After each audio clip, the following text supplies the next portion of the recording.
Thanks for joining me on episode 780 of the Inspired Stewardship Podcast. I'm Jennifer Lozado, author of Inheriting Chaos with Compassion. I encourage you to find the ways to be loving with your family, both before and after you pass. And one way to be inspired to do that is to listen to this, the Inspired Stewardship Podcast with my friend, Scott Mader.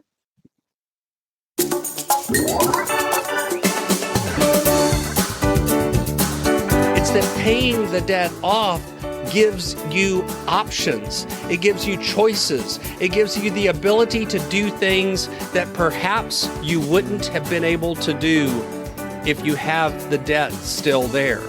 And that freedom, that ability to make different choices, that ability to do things that God is calling you to do, that. Welcome and thank you for joining us on the Inspired Stewardship Podcast. If you truly desire to become the person who God wants you to be, then you must learn to use your time, your talent, and your treasures for your true calling. In the Inspired Stewardship Podcast, you will learn to invest in yourself, invest in others, and develop your influence so that you can impact the world.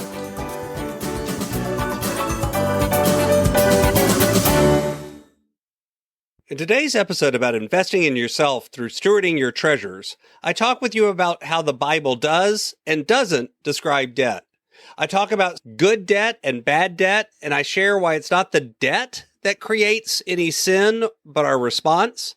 I also share why not having debt may be an important goal if you really want to live out your calling. As we talk about stewarding your treasures, wouldn't it be great if you could support this podcast and do it without costing yourself an extra dime? Turns out you can. All you have to do is use inspiredstewardship.com/Amazon when you're ready to make a purchase via Amazon, and a small commission will come back to support the show. If you enjoy the show when you're ready to buy from Amazon, just use inspiredstewardship.com/Amazon. In Monday's episode, Marcus and I talked a little bit about debt and what the Bible describes debt as. And I wanted to go into that a little bit more. I've talked before, I've referenced it a few times, about is debt a sin? And one of the things that I would say is it's not a sin in the terms of being something that's eliminated or shown in the Bible to be one of those, quote, listed sins, but it could be a sin in your life in some ways. And the way I talk about it is like this. Sin is anything that gets in our way between us and our relationship with God. And so debt could certainly do that. So it's not the act of going into debt that creates a sin in that, and using that definition. It's the fact that it could be something that blocks us from that relationship. But let's look at what the Bible actually says about debt. One way it describes debt is the debt we owe God. And using that kind of definition, it's the debt that we can never repay. It's a debt that has to be paid for us. It's the debt of a covenant that we have with God. But there's other warnings about debt that are more about the kind of debt that you're probably thinking about when I say debt, debt of money. From Proverbs 22:7, the rich rule over the poor and the borrower is slave of the lender. Now, I'm not going to compare being in debt to being a literal slave. Being a slave is a horrible thing, and the fact that has ever existed is one of those things that I can't really fathom. I couldn't imagine being a literal slave and what that must be like. But it's using that analogy because it's saying if you owe money, you're not free to make decisions of your own. You're not able to make your own choices because you've entered into an agreement to pay it back. And in fact, it goes on later in Proverbs 22:26 and 27 to say, but not one of those who gives pledges, who puts up security for debts. If you have nothing with which to pay, why should your bed be taken from under you? In other words, the idea is if you don't pay back your debts, they can come in and take property of yours. You're at the mercy of someone else able to do that. It also says in Proverbs 17, one who lacks sense gives a pledge and puts up security in the presence of his neighbor. Basically, it's saying if you go into debt, that's foolish. It's a lacking of wisdom.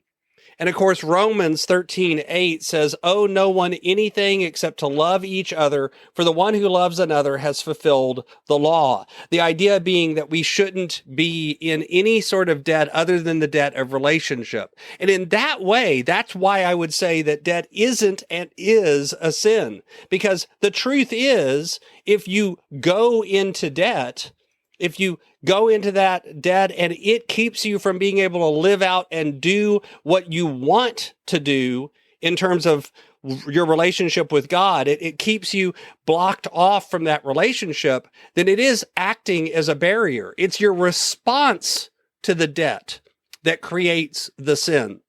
You'll hear people talk about good debt and bad debt, how if you are using other people's money to finance something like buying rental real estate, that's, quote, good debt, while something like a consumer credit card debt is bad debt because there's no asset to stand for it.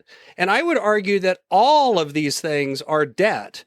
Whether they're good debt, whether they're bad debt, it doesn't really matter. To me, there's not a value statement of good or bad that makes sense. Instead, you want to look at what the debt is doing in terms of your relationship with others. What is it doing in terms of your relationship with God? Is it blocking you from being able to do that? Is it blocking you from being able to live out your calling? Is it blocking you from being able to do what God calls you to do? If it is, then it is indeed bad debt. And so-called good debt could still do that. Because if you've got a lot of money that you owe on 2 or 3 rental houses, you are forced out of certain decisions and into other decisions. Now, you still have great options. You still have things you can do, but you don't have the same options of somebody who owns those same rental places completely free and clear. The debt creates a change in your relationship. And I think that's important because think about it.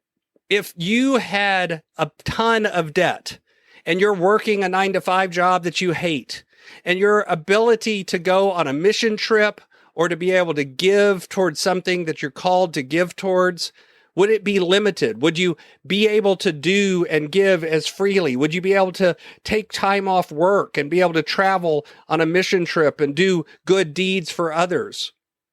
And of course, the answer is no. If you're completely debt-free, would you be able to do that? And the answer is you'd be much more likely to be able to. So it's not so much that you don't do good things while you're in debt. And it's not that debt makes you a bad person or a good person.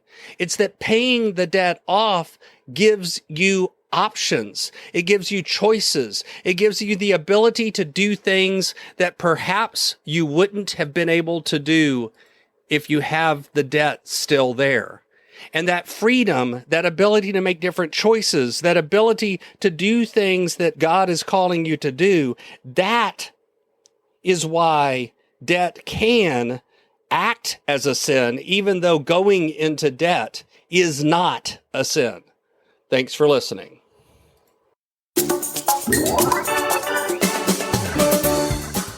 Thanks so much for listening to the Inspired Stewardship podcast.